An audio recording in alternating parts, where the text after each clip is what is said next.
ଆମ ଘର ପାଖରେ ଜଣେ ସମ୍ପର୍କରେ ମୋ ନାତି ହୁଏ। ସେଇ ନାତି ଟୋକା ମୋତେ କିପରି ଗେହିଁ ପୁରା ମୋତେ ଶାନ୍ତି କରିଦେଲା ଏବଂ ମୋ ଝିଅକୁ ଫାଡ଼ି ପୁରା ଘଣ୍ଟେରୁ 1.5 ଘଣ୍ଟା ପର୍ଯ୍ୟନ୍ତ ଗେହିଁଥିଲା। ସେଇ ବିଷୟରେ ଆପଣଙ୍କୁ ଏ ଭିଡ଼ିଓରେ କହୁଛି। ଆପଣ ଭିଡ଼ିଓକୁ ଶେଷ ପର୍ଯ୍ୟନ୍ତ ଦେଖନ୍ତୁ। ନମସ୍କାର, ମୋ ନାମ ହେଉଛି ପ୍ରୀତି।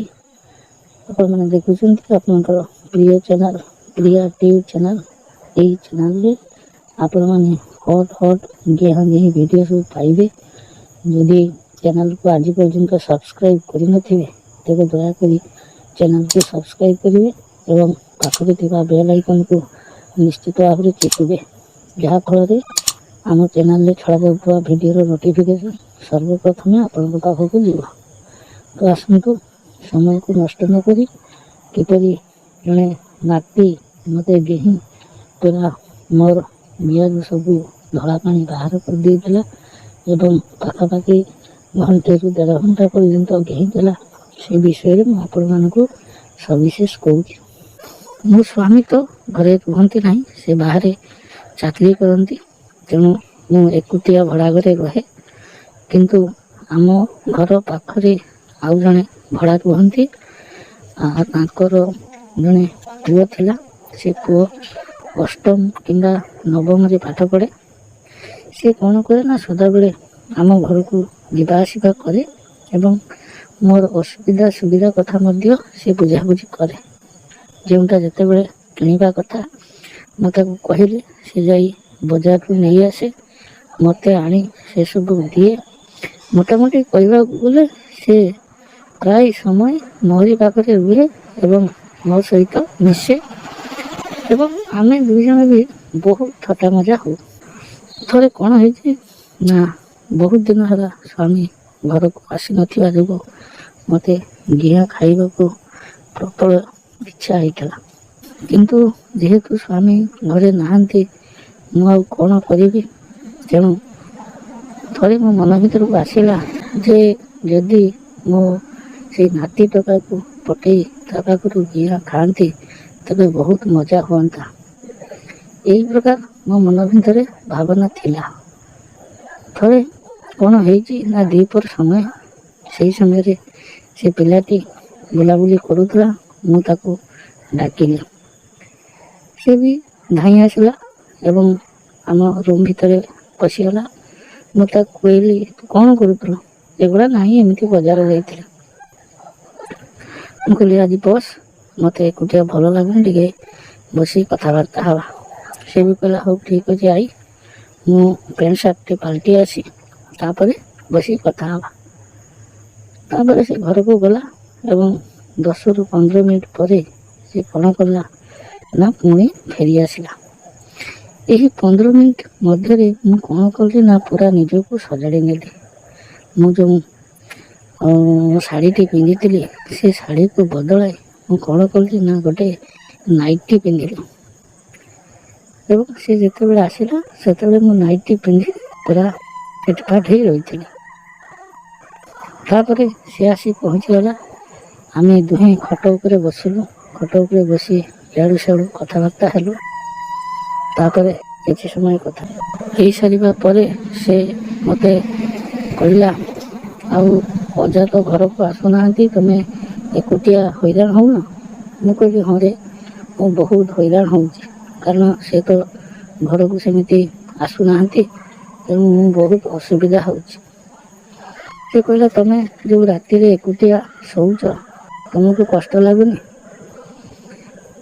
ମୁଁ ସେତେବେଳକୁ ମୋ ମନ ଭିତରକୁ ଆସିଗଲା ଗୋଟେ ବୁଦ୍ଧି। ମୁଁ କହିଲି, ଟୋକା ବୋଧହୁଏ ଚାଲାକିରେ କଥାବାର୍ତ୍ତା ହେଉଛି। ତେଣୁ ମୁଁ ତାକୁ କହିଲି, ହଁ ରେ, ଆଉ କେହି ତ ନାହାନ୍ତି, ମୋ ବେଳେ ଅସୁବିଧା ହୁଏ। ଆଉ ତୁ ଯଦି ମୋ ପାଖରେ ରୁହନ୍ତୁ ତେବେ ଶୋଇବାରେ ମଜା ଆସିଯାନ୍ତା। ମୁଁ ଏହି କଥା ତାକୁ ହସି ହସି କହିଲି।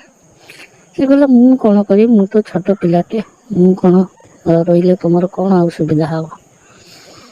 ସେ କହିଲା, ତୁ କ'ଣ ଛୋଟ, ତୁ ପରା 8ମ ଶ୍ରେଣୀରେ ପାଠ ପଢ଼ିଲୁଣି, ଆଉ ତୁ ଛୋଟ ହେଇ ଅଛୁ। ଏହି କଥା କହି ମୁଁ କ'ଣ କଲି ନା ତା ପେଟ ଉପରେ ହାତଟିକୁ ବୁଲେଇ ଆଣିଲି। ସେ କହିଲା, ଆଇ କ'ଣ କରୁଛ? ମୁଁ କହିଲି ଆରେ ଦେଖୁଛି ତୁ ତୋର ବାଣ୍ଡ କେତେ ଲମ୍ବା, କାରଣ ତୁ ଯଦି ରାତିରେ ମୋ ପାଖରେ ରହିବୁ ତେବେ ମୋତେ ତୁ ଶାନ୍ତି କରିପାରିବୁ ନାହିଁ, ସେଇ କଥା ମୁଁ ଦେଖୁଛି। ସିଏ ବି ହସି ହସି କହିଲା କ'ଣ ଭାବୁଛ ଭାଇ, ମୁଁ ଯେମିତି ଦେଖୁଛି ସେମିତି ନୁହେଁ, ମୋ ବାଣ୍ଡ ବହୁତ ଲମ୍ବା। ମୁଁ କହିଲି ହଉ ବାଣ୍ଡ ଲମ୍ବା, ଏହା କହି କ'ଣ କଲି ତା ପ୍ୟାଣ୍ଟଟିକୁ ଟାଣିଦେଲା। ଦେଖିଲି ବାଣ୍ଡଟି ଛୋଟ ବାଣ୍ଡଟି, ନରମ ବାଣ୍ଡଟି। ମୁଁ କହିଲି ଦେଖ ତୋର କେମିତି ଛୋଟ ବାଣ୍ଡ। ଏଇ କଥା କହି ମୁଁ କ'ଣ କଲି ନା ତା ବାଣ୍ଡଟିକୁ ଧରି ହାତରେ ଟିକେ ହଲେଇ ଦେଲି। ଯେମିତି ହଲେଇ ଦେଇଛି ସେ ବାଣ୍ଡ ଆସ୍ତେ ଆସ୍ତେ ଟାଣ ହେଇଗଲା ଏବଂ ଲମ୍ବା ହେବାକୁ ଲାଗିଲା। ସେ କହିଲା ଦେଖିଲ ଆଈ କେତେ ଲମ୍ବା ହେଉଛି, ତୁମେ କ'ଣ ଭାବୁଛ? ଏବଂ ଏହା କହି ସେ କ'ଣ କଲା ନା ମୋତେ କୁଣ୍ଢେଇ ପକାଇଲା ଏବଂ ମୋ ଦୁଧରେ ତା ମୁହଁଟିକୁ ମାରିଦେଲା। ତାପରେ ସେ କ'ଣ କଲା ନା ତାର ମୁହଁଟିକୁ ମୋ ସେଇ ଦୁଧ ଉପରେ ଜାକି ରଖି ଖାଲି ମୁହଁଟିକୁ ଘଷି ଘଷି ହେଲା। ସେତେବେଳକୁ ତ ମୁଁ ପୁରା ହିଟ୍ ହେଇସାରିଥିଲି, ତେଣୁ ମୁଁ କ'ଣ ଆଉ ତାକୁ ଛାଡ଼ିବି। ମୁଁ କ'ଣ କଲି ନା ମୋର ସେଇ ଯେଉଁ ପିନ୍ଧିଥିଲି ନାଇଟିଟିକୁ ସମ୍ପୂର୍ଣ୍ଣ ଭାବରେ ଟେକିଦେଲି। ଯେମିତି ଟେକି ଦେଇଛି ସେ ମୋର ବିଆ ଏବଂ ଦୁଧକୁ ଯେମିତି ଦେଖି ଦେଇଛି ଆଉ ନିଜକୁ ସେ ସମ୍ଭାଳି ପାରିଲା ନାହିଁ। ସେ କ'ଣ କଲା ନା ସେମିତି ମୋ ବିଆ ଉପରେ ହାତ ବୁଲେଇବାକୁ ଲାଗିଲା। ମୋତେ ବହୁତ ମଜା ଲାଗୁଥିଲା। ମୁଁ ତାକୁ କହିଲି ଆରେ ତୁ ଗୋଟେ କାମ କର, ସେଇ ମୋର ବିଆଟିକୁ ଟିକେ ଚାଟି ଦେ। ସେ ବି କ'ଣ କଲା ନା ମୋ ବିଆକୁ ଚାଟିବାକୁ ଲାଗିଲା। ପାଖାପାଖି 10ରୁ 15 ମିନିଟ୍ ପର୍ଯ୍ୟନ୍ତ ସେ ସେମିତି ଚାଟିଲା। ତାପରେ ମୁଁ ପୁରା ହିଟ୍ ହେଇସାରିଥିଲି। ତାକୁ କହିଲି ହଉ ଠିକ୍ ଅଛି, ତୁ ଗୋଟେ କାମ କର, ଏଥର ମୋତେ ଗେହି ଦେ।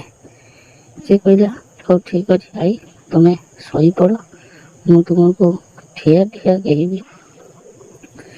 ତାପରେ ମୁଁ କ'ଣ କଲି ନା ଖଟ ଉପରେ ବସି ପଡ଼ିଲି ଏବଂ ତା ପଟକୁ ମୋ ବିଆଟିକୁ ପୁରା ମେଲେଇ ରଖିଲି। ସେ କ'ଣ କଲା ନା ବସି ପଡ଼ି ପ୍ରଥମେ ତା ଜିଭରେ ମୋ ବିଆକୁ କିଛି ସମୟ ପୁଣି ଚାଟିଲା। ଯେତେବେଳେ ତା ବାଣ୍ଡଟି ବହୁତ ଲମ୍ବା ହେଇଗଲା ତାପରେ ସେ କ'ଣ କଲା ନା ସେ ବାଣ୍ଡକୁ ମୋ ବିଆ ଭିତରେ ପଶେଇଲା। ପାଖାପାଖି 15ରୁ 20 ମିନିଟ୍ ପର୍ଯ୍ୟନ୍ତ ସେ ସେମିତି ଗେଇଁ ଚାଲିଲା, କିନ୍ତୁ ପ୍ରକାର ବାଣ୍ଡରୁ କୌଣସି ପାଣି ବାହାରୁ ନଥିଲା। 15ରୁ 20 ମିନିଟ୍ ଗେହିଁ ସାରିବା ପରେ ମୋ ବିଆରୁ କିନ୍ତୁ ସମ୍ପୂର୍ଣ୍ଣ ରସ ବାହାରି ସାରିଥିଲା। ତେଣୁ ମୁଁ କ'ଣ କଲି ନା ତାର ବାଣ୍ଡଟିକୁ ମୋ ପାଟିରେ ନେଇ ପୁଣି ଚାଟିବାକୁ ଲାଗିଲି। ପାଖାପାଖି 4ରୁ 5 ମିନିଟ୍ ଚାଟି ସାରିଲା ପରେ ମୁଁ ତାକୁ କହିଲି ତୁ ଗୋଟେ କାମ କର, ମୋ ପଛପଟରୁ ମୋତେ ଗେହିଁ। ସେ ବି କହିଲା ହଉ ଠିକ୍ ଅଛି ଆଈ, ମୁଁ ତୁମକୁ ପଛପଟରୁ ଗେହୁଁଛି।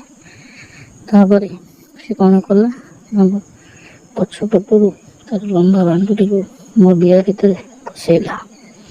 ପୁଣି 15ରୁ 20 ମିନିଟ୍ ପର୍ଯ୍ୟନ୍ତ ସେ ଗେହିଲା, କିନ୍ତୁ ସେ ଏମିତି ଭାବରେ ଗେହୁଁଥାଏ ମୋତେ ବହୁତ ମଜା ଲାଗୁଥାଏ। ପୁଣି ସେ 15ରୁ 20 ମିନିଟ୍ ପର୍ଯ୍ୟନ୍ତ ଗେହିଁ ସାରିଲା ପରେ ତା ବାଣ୍ଡରୁ ସବୁ ରସ ବାହାରିଗଲା।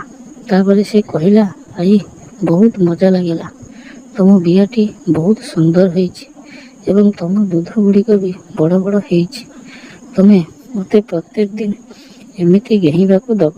ମୁଁ କହିଲି ହଁ ରେ ବେଦୁଆ, ଠିକ୍ ଅଛି, ତୁ ପ୍ରତ୍ୟେକ ଦିନ ଆସିବୁ ଏବଂ ମୋତେ ଗେହିବୁ।